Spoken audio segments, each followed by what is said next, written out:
It's important when you have this ability to be bilingual. It's important to make use of that bilingual ability, to speak both French and English whenever the occasion arises. It's unfortunately too rare a gift and too rare an opportunity for young Canadians. I know that in Quebec City, for students that go to English schools, now these students will almost always be fully bilingual. But it's a great gift. It's a great fortune that you've got. And I would encourage you to use that gift as often as you can, as I try to do when I am at the federal government in Ottawa. Hello, and welcome again to the Pathways podcast, where we explore different careers in the Quebec City region. I'm your host, Susanna Tang, from Voice of English-Speaking Quebec. Today, I'll be speaking with Minister Jean-Yves Duclos about his work as a politician. Before entering politics, he was a tenured economics professor at the Université Laval. Minister Duclos has been a member of Parliament representing Quebec City since 2015. As a cabinet minister, he was formerly Minister of Families, Children and Social Development, and he currently serves as the President of the Treasury Board. Because I mentioned you studied economics, and not only did you study it, but you became a professor, so you taught it as well. How did your previous work as a professor prepare you for the job you have now? Well, that's interesting that you link the two, economics and teaching, because I was indeed a teacher of economics at Université Laval for 22 years before I entered into politics. And both of these aspects, economics and teaching, were very important to my life. Economics, because it's all related to public policy, how we use tools such as taxes, transfers, ways to give young Canadians and other Canadians a better opportunity in life. Most of these tools are guided by what we call economic theory, so that's linked to public policy. But teaching is what brought me to my job. I was interested in economics. I was more interested even in teaching. And teaching, because it's not only a matter of explaining to others things like economic theory, but it's also mostly, I believe, a way to understand each other, to listen to students. I've learned a lot more listening to students over the years than I think students have learned from me when I was lecturing to them for 22 years. So teaching is really a two-directional discussion. A good teacher, I think, yes, will be able to explain things clearly, but will also be able to receive the questions and the opinions of the students in the room. So absolutely, teaching kind of gave you that ability to listen more. Would you say that has helped you in your role now as a politician? Yes, a politician is someone who speaks and explains, but also someone who listens very carefully. In fact, a member of parliament, a député, as we say in French, is a representative. He represents the views of people. And to be able to represent the views of people, that person needs to be a very good listener. Economics professor to working in federal politics seems like a straightforward path. Let's listen in to learn more about how he got his start. My great-grandfather was a mayor of a very small village. My grandfather was a municipal councillor. My father was a municipal councillor of the city of Beauport for about 25 years. So politics has been a topic of conversation in my family since I was very young. I remember young and all my uncles and my father, certainly my grandfather, were talking about politics very respectfully, but very clearly. So I've been interested in politics for many years. I was also fortunate to take part in something called the Forum for Young Canadians in Ottawa. And then I was a page in the House of Commons for a year, many years ago. And then I never thought I would enter politics, but I was certainly aware of the role of politics and the value that it made in people's lives. My father, again, when he was municipal councillor, inspired me. He was listening to phone calls from people basically every day of the week, on a Monday morning because the garbage hadn't been collected, on a Friday afternoon because the snow hadn't been removed yet. So I was very mindful and also very inspired by this ability to be close to people in his community and my community. I love that it runs in the family. I want to just follow up on something you said there. What is the PAGE program for our listeners? Because maybe they don't know what is a PAGE. What do they do? Well, a PAGE program is something I would recommend to everyone listening. It's an amazing program. It's in Ottawa. First-year university students who study in Ottawa. There are several universities where you can study in the area, in the region of Ottawa. So you study there for your first year of university, and you get to be paid, and quite well paid, to serve in the House of Commons. 40 different pages are selected every year. I would encourage everyone listening to apply, because there are, unfortunately, in my view, too few pages who apply from the Quebec City area in particular, and from the province of Quebec in general. So a wonderful opportunity to get to know members of parliament, to understand the rules of the House of Commons, to listen to debates, to meet members of parliament, ministers, the prime minister. It's just a wonderful year meeting other pages from the rest of Canada. You're 40 young people from everywhere in the country, so you get to know them throughout the year. The PAGE program really does sound like a great opportunity. Okay, we keep tossing around this word politics. So, what is politics? Well, that's a good question. I would say that politics is the art of being well together, even if sometimes we don't agree.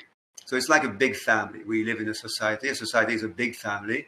Not everyone agrees at the same time on everything, but we need to be together and to live together and to grow together. And therefore, we need to know how to be well together despite our differences. Differences in who we are, where we come from. It could be our family background, our interest in life, our favorite sports activities, whatever. So we are different people, and that's great. I think humanity is better because it is formed of different people.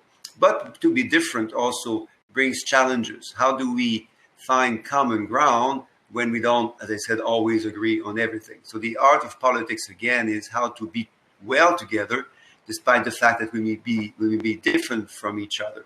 And so it requires, as I mentioned earlier, an ability to listen and an ability to bring people together. And bring people together to make everyone feel included in the conversation. That's wonderful. Besides, I guess, the challenge of working with people with different viewpoints, is there something else that's really difficult about the work that you do as a politician? Well, something which is difficult, I would admit, and sometimes something that some politicians find particularly difficult is to be criticized. But that's the game. No, you don't go into politics if you don't want to be criticized. No, it's something that requires an ability to protect yourself against the feeling that you may get that if you're criticized, it's because you're a bad person.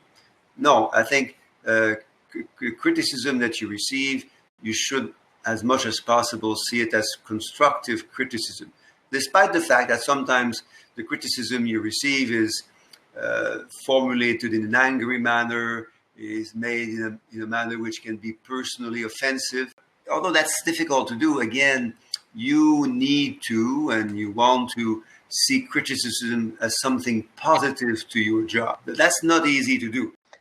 Not at all. Is there something you do to kind of take in that criticism but not hold it in your heart or hold it in your head?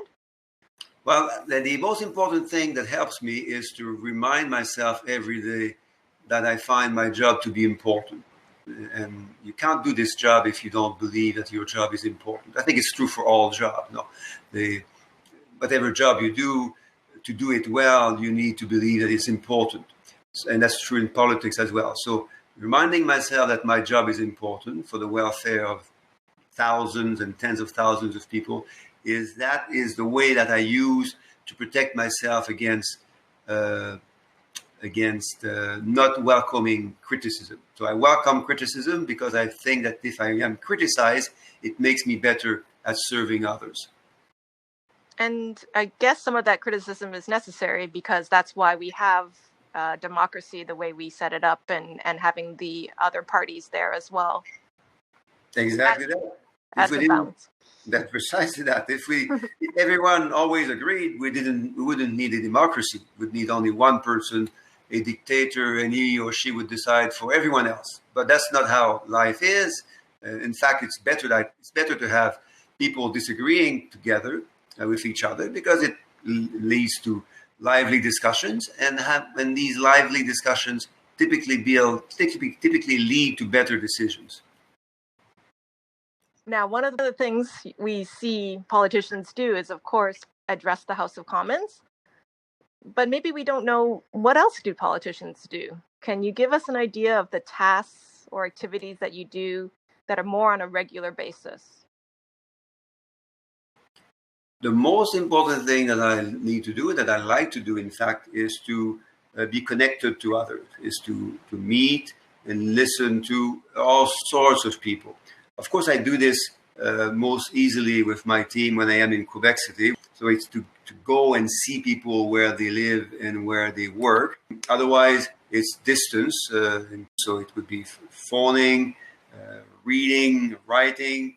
In Ottawa, it's a bit different. In Ottawa, it's more cerebral. It's more in the mind, less in the heart. So, as president of the Treasury Board, as member of Parliament, of course, but also in my former capacity as the Minister of Families, Children and Social Development, I had a large number of big files, big numbers, big issues, big organizations to work with. So in many cases, it was very intellectual, very analytical, less dealing directly with people, and more thinking about how to impact people's lives in a positive manner.